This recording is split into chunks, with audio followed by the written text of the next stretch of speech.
is the root of evil. No? Dili tungod lagi sa pagkasilaw sa kwarta. Dili na maguna-una kung unsay naliksan. Dili na lang maguna-una kung unsay nahasol tungod sa kwarta. Amen? So, may gangay kay nakakaroon. Amen? Wala ka nasilaw sa kwarta, siguro kay plano karon niya na kay trabahoon karon. Pero tungod kay wala man ka nasilaw sa mga trabahoon, giuna nimo ang atong buhi nga Dios. Amen. Atong pagpala ng atong buhi nga Dios karon mga igsoon. Hallelujah. So padayon sa mga pangutana. Ang atong kinabuhi sa Kristohanon mga igsoon, balik-balik nato na siya kinasulti no nga.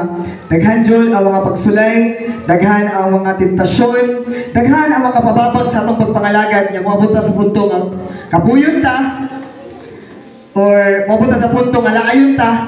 Pero salamat sa atong buhi nga Dios nga naa gyapon ta nagapabilin sa pag-alagad sa iya. Amen. So mo to siya. Now, ito mga pangutana diri.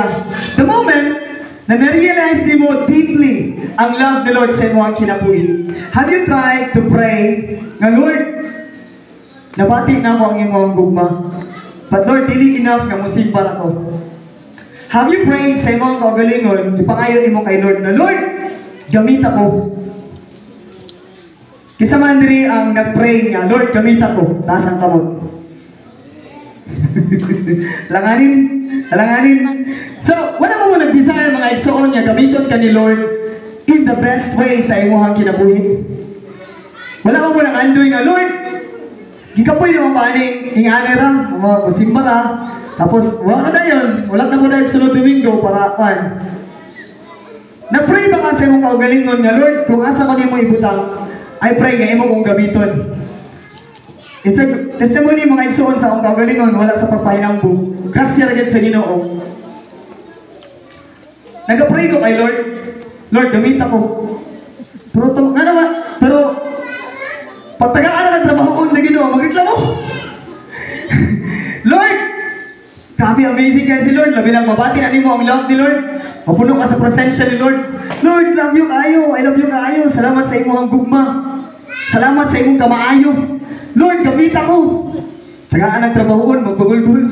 Mareklamo pa dyan. Lord, kapuya, oy. Diba? So, nga na atong kinabuhi, reklamador kayo ta, diba? Kasi may reklamador na. Pasig ako na. Sorry ka kayo, nagdamay na po ko na. Nagdamay na po ko. Pasig ako na di ay. No? Sa mga kinabuhi ka ron, pasig. Nagreklamo na po ta. Basig ako lang. Pero ang atong tunan mga igsoon karon ang pulong sa Ginoo naanda sa kinabuhi or sa life ni Job or ni Hope. Kinsay kailan ni Hope? Kailan mo ni Hope? Hello? Wala mo ka na ni Hope? Yung people, kinsay na kailan ni Hope sa asang kamot? Wala ni ka. Wala na kailan ni Hope sa inyo?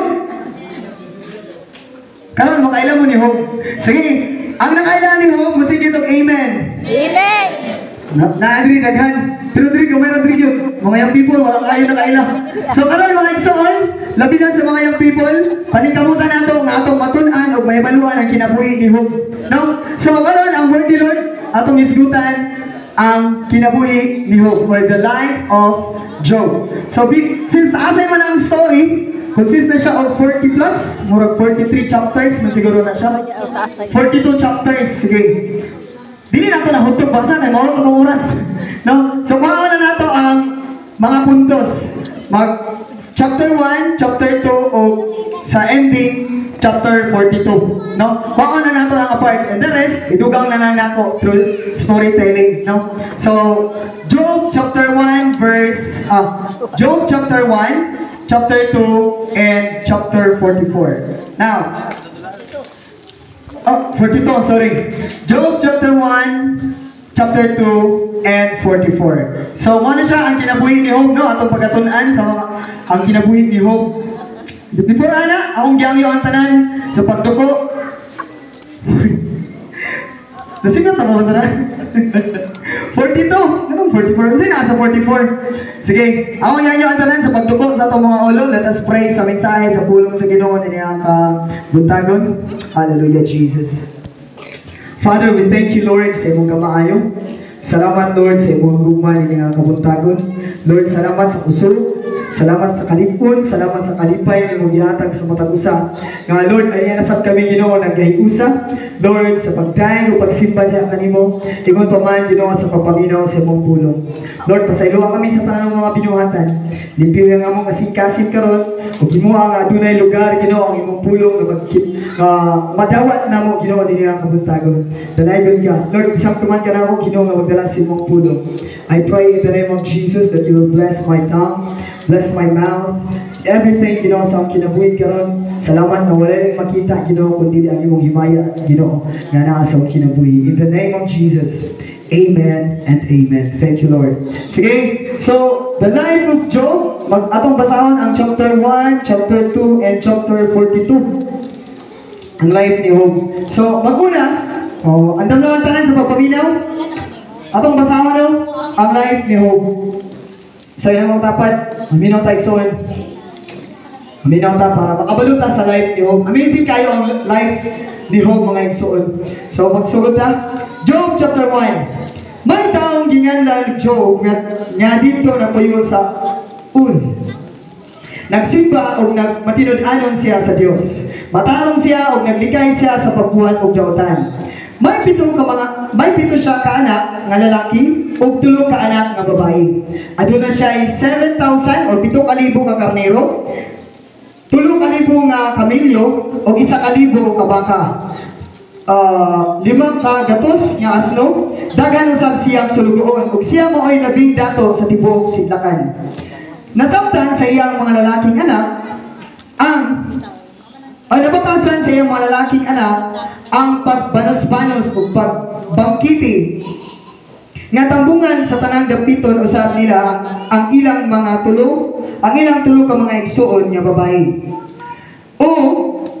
Unya, ining kauman sa maong pagbangkiti, si Job mubangon og sayo sa buntag ug maghalad siya og inihaw nga mananap alang sa matag usa sa iyang mga anak aron pasayloon sila sa ilang mga sala.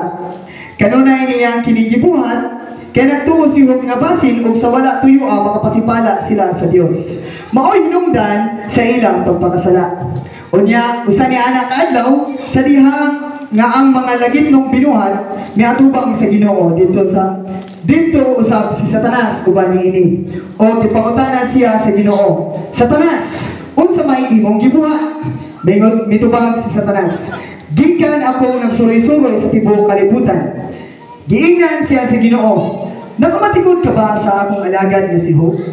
Walay sama kaniya sa kabuutan sa tibuok kalibutan. Nagsimba siya kanako ug naglikay siya sa pagbuhat ug dautan. Mitubag si Satanas, mutsumba ka si Job kanimo kung wala pa siya giapas? Gipanalagdan mo siya ug imo siyang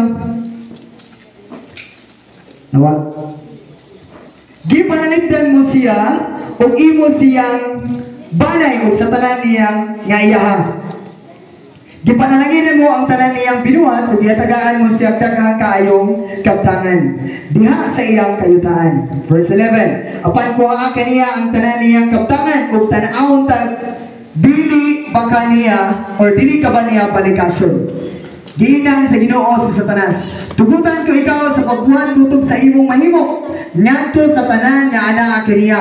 Apan ayaw lamang siya ihilabti. Busa milakaw si Satanas.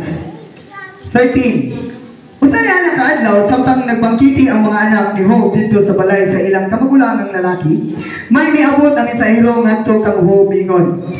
Samtang nagdaro kami, ginamit ang mga igdadarong baka nga nanitsib usab tuod kanamo.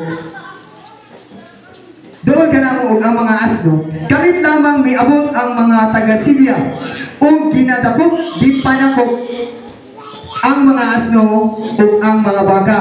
Gihurot nilang dala, gipapatay nila ang tanang sulugoon nimo o ako ay naiigyas busa, ani ako sa pagsugilon kanimo. 16. Wala pa gani siya mahuman og sulti, may sulugoon usab nga may abot og maingon. Naigo sa litik ang imo mga karnero, lakip ang mga magbalantay niini. Naurot sila kamatay ug ako ay nakaikyas busa ani ako sa pagsugilon kanimo. O wala pa ganin siya makauman og sulti. May lain na usab nga sulugoon nga miabot niingon. Gisulong kami sa tulo ka pundok nga taga Kaldia. Gisakmit nila ang tanang kamilyo ug giro nila patay ang imong mga sulugoon. Ako ray nakaikyas busa aniya ako sa pagsugilon kanimo. Ug wala pa gani siya makauman og sulti, miabot na usab ang laing sulugoon ug miingon. Samtang nagpangkiti ang tanan mong mga anak dito sa balay sa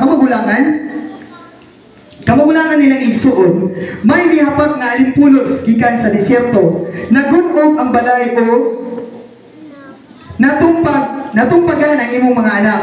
Patay na sila, ako ay nakalikawas. Busa ani ako sa pagsugilon kanimo. Midindog si Job, ug sa iyang kaguol gigisi niya ang iyang bisti, ug Gikiskisan niya ang iyang ulo ug mihapa siya sa yuta ug gisimba niya ang Dios. Mingon siya, "Natao ako nga hubog ug mamatay usab ako nga hubog." Ang Ginoo mo'y naghatag og siya usab ang nagpawi. Dalagon ang iyang ngalan ug bisan pa sa tanan midangat kaniya, gilikayan niya ang pagpakasala ug wala niya basula ang Dios. Verse 2, chapter 2. Usa na nakadlaw sa dihang ang mga langit tong binuhat niadto sa mga niadto usab sa Ginoo. Mingon ang Ginoo mingon kang Satanas, diin ka man gikan, mitubag si Satanas, nagsuroy-suroy sa kalibutan. Ug ang Ginoo mingon kang Satanas, nakamatikod ka ba sa akong sulugoon nga si Job? Ang sa tibuok kalibutan walay sama kaniya sa kamataron ug wala gyud ikasaway kaniya. Nagsimba siya kanako ug naglikay sa daotan. Gihangyo mo ako nga tugutan sa pagpaantos kaniya sa wala lamay kapasikaran. Apan nagmasinugtanon gihapon si Job. Verse 4. Unya si Satanas mitubag sa Ginoo. Panit sa panit. Ina mo matapad, panit sa panit. Kenapa ka ba panit sa panit? Walay dili ihatag ang tao aron walay dili ihatag sa tao aron pagluwas sa iyang kinabuhi. Apan pahamtangig sakit ang iyang lawas ug balikason kagayod niya. Ang Ginoo mingon ang Satanas, itugyan ko siya kanimo, apan ayaw lamang siya patya. Busa nibiya si Satanas gikan sa presensya sa Ginoo o gipaantos niya sa Job sa makalilisang nga hubag gikan sa lapalapa ngadto sa alimpuho. Unya miningkot si Job diha sa mga abo o mikuha og tipak sa kulon aron ikagi sa iyang mga samad. Unya giingnan siya sa iyang asawa. Iyang asawa take note. Magpabilin ka bang matarong bisan niining tanan? Baligasa ang Diyos ug gamatay. Sa tuloy nyo mga iso, no? Verse 10. Apan giingnan ni Job ang iyang asawa. Ang imong sinultihan, sama sa sinultihan sa mga babaeng buwang-buwang. Madawat ba lamang kita gikan sa Dios ug maayong mga butang o dili sa mga kadaot? Bisan pa niining tanan nga giantos ni Job, wala siya makapasipala sa Dios. Si Job may tulong kahigala. Si Eliphaz nga taga Timan, si Bildad nga taga Shuha, o si Tupar nga taga Naama. Sa pagkabalita nila mahitungod sa mga kadaot ni miabot kang Job, nangadto sila aron ubanan siya sa iyang kaguol sa pagdasig kaniya. Layo paganing sila, nakita na nila si Job apan wala sila makaila kaniya. O sa dihang naila na nila si Job, nanghilak sila. O gigisig nila ang ilang mga bisti, gibutangan o gabo ang ilang mga ulo tungod sa kasubo. O naglingkod sila sa yuta uban kaniya sulod sa 7 ka adlaw o 7 ka gabi. Wala sila'y tingog-tingog kay nakita nila ang hinabihan gayud ang pag-antos ni Job. So, ito siya ang chapter 2. Gamay na lang, may John. Nakapataliya. Basig makatulog na mo. So, hapit na tayo. Jump na sa chapter 2.